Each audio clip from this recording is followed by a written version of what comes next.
Boa noite.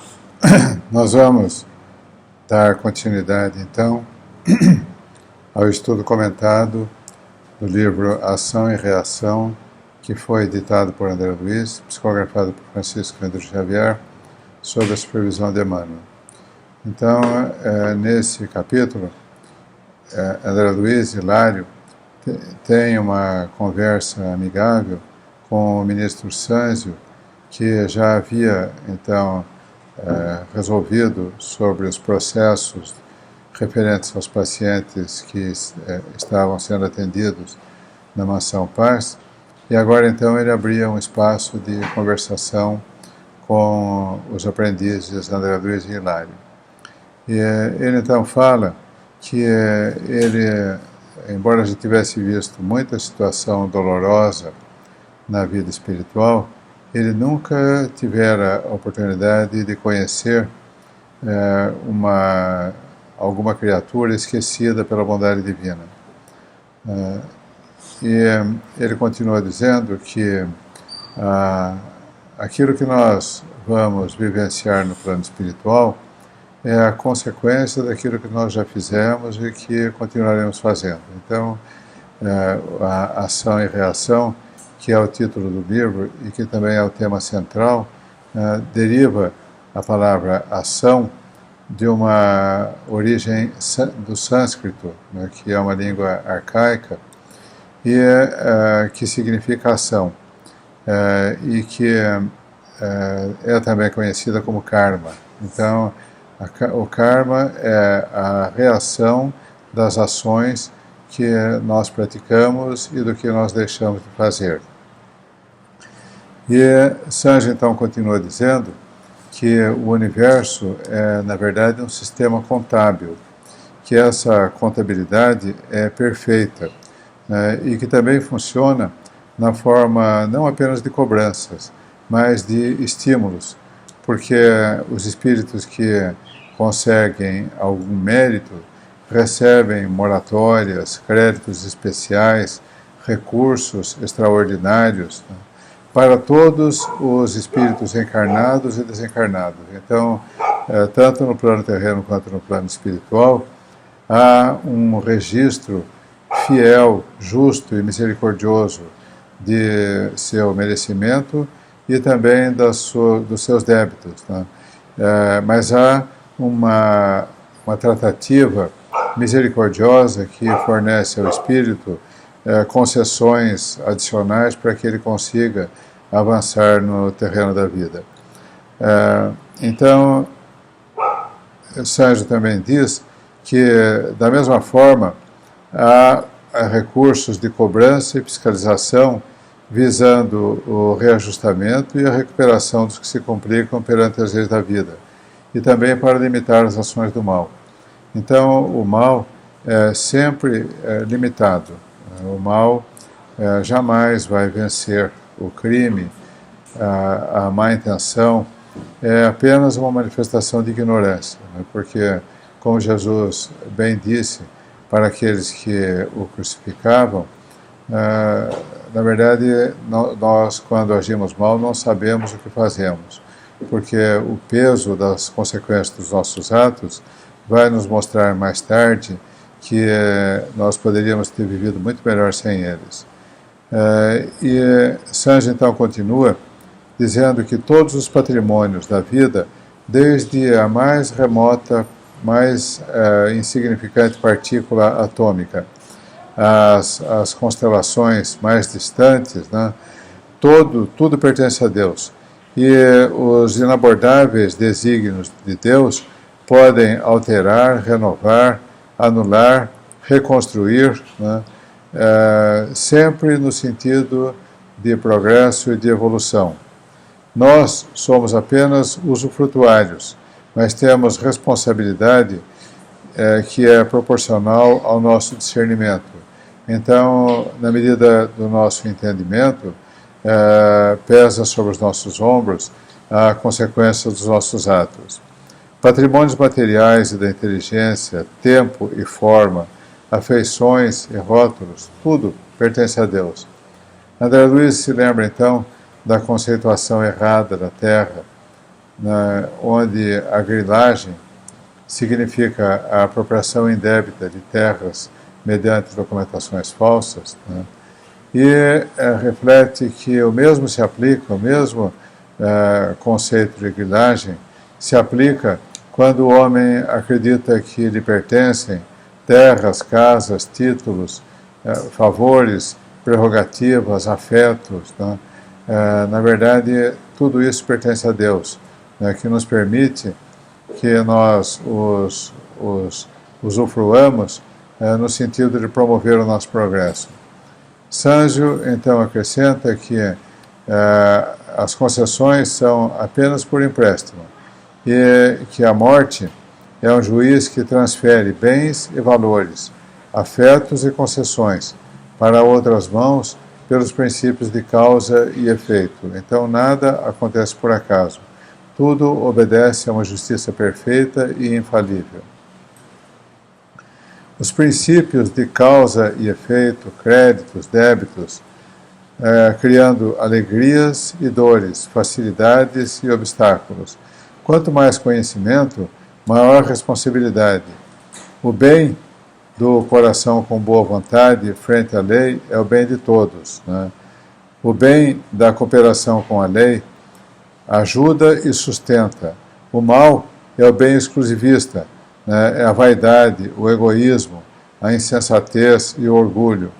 Nos primórdios da vida, quer dizer, nas origens, nos planos ainda de vida irracional, o determinismo irresistível funciona sobre o mineral, fazendo com que ele obedeça às leis da agregação.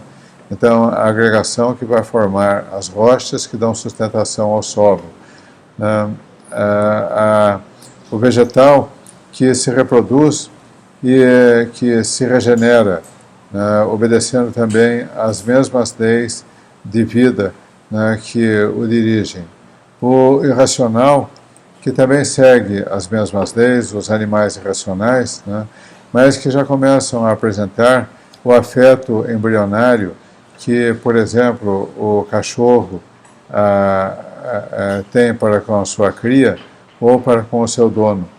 Evoluindo para a razão e discernimento, o espírito assume a responsabilidade sobre si mesmo. Então, o espírito é em curso, ele é inscrito na lei de causa e efeito, quando ele adquire consciência de si mesmo, a capacidade de pensar. A partir daquele momento, ele passa a responder pelo que faz e pelo que deixa de fazer.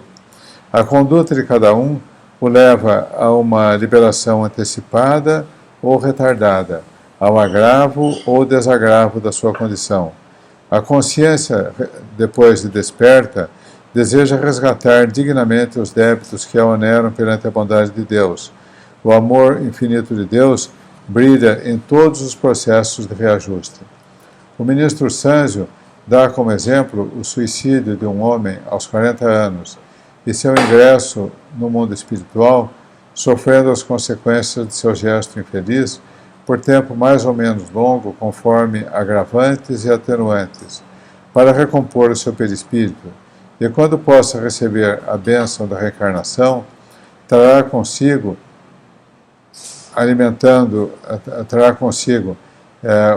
esse desequilíbrio, né, que vai alimentar doenças psíquicas. Se esse homem houver arrecadado recursos educativos e regeneradores pela prática da fraternidade do estudo, poderá superar a crise inevitável. Senão, muito dificilmente escapará ao suicídio de novo, porque as pressões começam em nós, em nosso íntimo, alimentam-se de nós mesmos e são agravadas por situações externas. Então, as situações que aparentemente levaram a uma situação de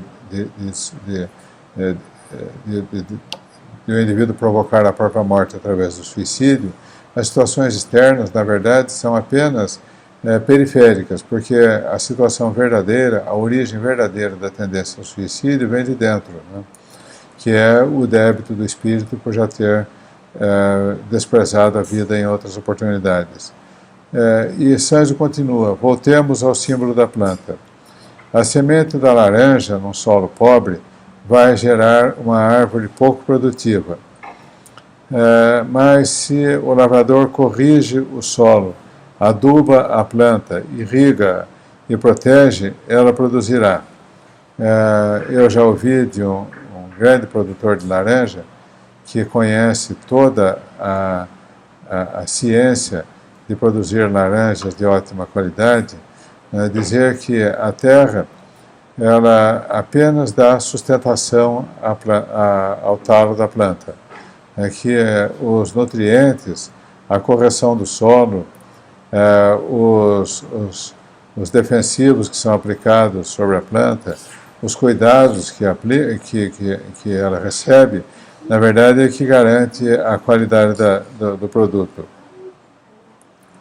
Tudo tem seu tempo certo e a infância e a juventude são as épocas mais adequadas para construir a fortaleza moral. Então, numa frase que eu volto a repetir, se nós permitirmos que os nossos filhos cresçam para depois falar de religião com eles, ou para deixar que eles escolham mais tarde e tenham contato mais tarde com as religiões, nós, na verdade, estaremos perdendo a fase mais favorável da sua existência, que é a infância e a juventude, quando o espírito ainda traz o seu vínculo muito forte com a família, e quando também traz muito vivo dentro de si as reminiscências da vida anterior e dos compromissos que ele assumiu, ainda que de forma semiconsciente ou inconsciente. Então, aproveitar a infância para incutir no espírito dos nossos filhos a consciência de que a vida é um bem preciosíssimo que Deus nos concede aqui a existência aqui na Terra para promover o progresso do nosso espírito. Que morto o corpo, o espírito vai continuar vivo. E que aquilo que nós fizermos ou deixarmos de fazer é que vai condicionar a existência do nosso espírito. Então, o bom proveito da vida depende muito do conceito que o indivíduo leva para a vida. Se ele acha que gozar a vida é desfrutar tudo, é voltar as costas ao sofrimento dos outros, é ignorar qualquer dificuldade para apenas buscar o seu bem-estar, na verdade, o indivíduo que age assim está desperdiçando a vida e criando um compromisso muito grave para o futuro do seu espírito. Então, a leitura refletida sobre a obra de André Luiz e Chico Xavier, que particularmente esse livro, Ação e Reação, traz de forma muito viva, muito clara, muito concisa, muito objetiva, as noções de ação e consequência, de causa e efeito, e pode, então, se nós interiorizarmos esses conceitos, esclarecer os nossos espíritos sobre os mecanismos de reação, ação e reação, ou de causa e efeito. Então, a obra de André Luiz eu a classifico como um todo racional e perfeitamente crível. E por ser prática e realista, ela causa impacto às pessoas que ainda alimentam a ilusão do paraíso fácil ou que não acreditam na vida espiritual e aí acham que nada daquilo tem sentido. O indivíduo que vive apenas para o desfruto material, ele escolhe o caminho aparentemente mais fácil.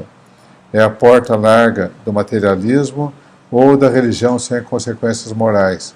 A religião de fachada que não vai acrescentar nada de bom ao nosso espírito e que muitas vezes vai servir apenas de desculpas que não serão aceitas na contabilidade divina do que nós fizermos ou deixarmos de fazer.